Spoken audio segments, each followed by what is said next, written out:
नांदेड़ में हाल ही में आयोजित जिला नियोजन समिति की बैठक को लेकर बड़ा विवाद खड़ा हो गया है। बैठक में पत्रकारों को प्रवेश न दिए जाने के विरोध में डिजिटल मीडिया पत्रकार संघ ने कड़ी आपत्ति जताते हुए जिला अधिकारियों को ज्ञापन सौंपा। नांदेड़ में हाल ही में जिला नियोजन समिति की एक अहम बैठक हुई, लेकिन इस बार बैठक से पत्रकारों को बाहर रखा गया और यहीं से लोकतंत्र और पारदर्शिता पर सवाल उठने लगे।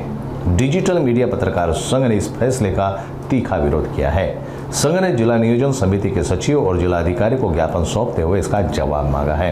पत्रकारों का कहना है कि जिला नियोजन समिति की बैठकें सिर्फ सरकारी या राजनीतिक अधिकारियों तक सीमित नहीं रहनी चाहिए। ये बैठकें जनता से जुड़ी हुई होती हैं। पत्रकारों की उपस्थिति इस प्रक्रिया को पारदर्शी और जिम्मेदार बनाती है। वही संघ के नेताओं ने इसे सिर्फ प्रेस का नहीं बल्कि जनता का भी अपमान बताया है। उनका कहना है कि यदि प्रशासन विकास प्रक्रिया में ईमानदार है तो उसे मीडिया से डरने की जरूरत नहीं है। उन्होंने मांग की है कि भविष्य में जिला नियोजन समिति की सभी बैठकें प्रेस प्रतिनिधियों के लिए खुली रखी जाए, साथ ही इस संबंध में स्पष्ट दिशा निर्देश भी घोषित किए जाए। नागपुर समय के लिए अंतोजी कालिदास की रिपोर्ट नांदेड़ से। डीपीडीसीची बैठक झाली आणि या बैठकीमध्ये पत्रकारांना बसू दिल्या गेल्या नाही। अनेक दिवसापासून अनेक वर्षापासून डीपीडीसीच्या बैठकीमध्ये पत्रकारांना बसू दिल्या जातं आणि पत्रकार हे तिथून आपलं वार्तांकन करतात। इलेक्ट्रॉनिक मीडियासाठी असो का प्रिंट मीडियासाठी असो, या लोकांना तिथं बसू दिलं पाहिजे।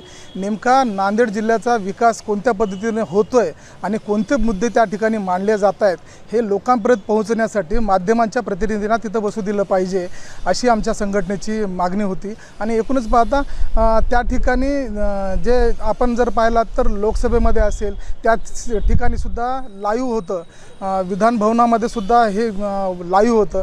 तर इथं नेमकं डीपीडीसीच्या बैठकीमध्ये काय चाललंय हे जनतेपर्यंत पोहोचू द्यायचं नाही का, हा सुद्धा या ठिकाणी प्रश्न उपस्थित होतोय।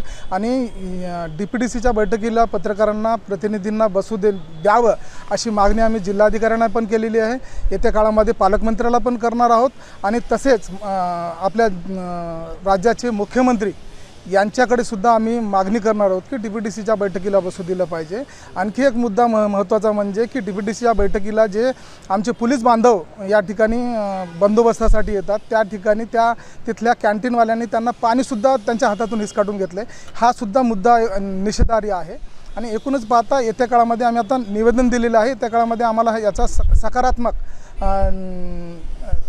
हे भेटेल, प्रतिसाद भेटेल अशी अपेक्षा करतो।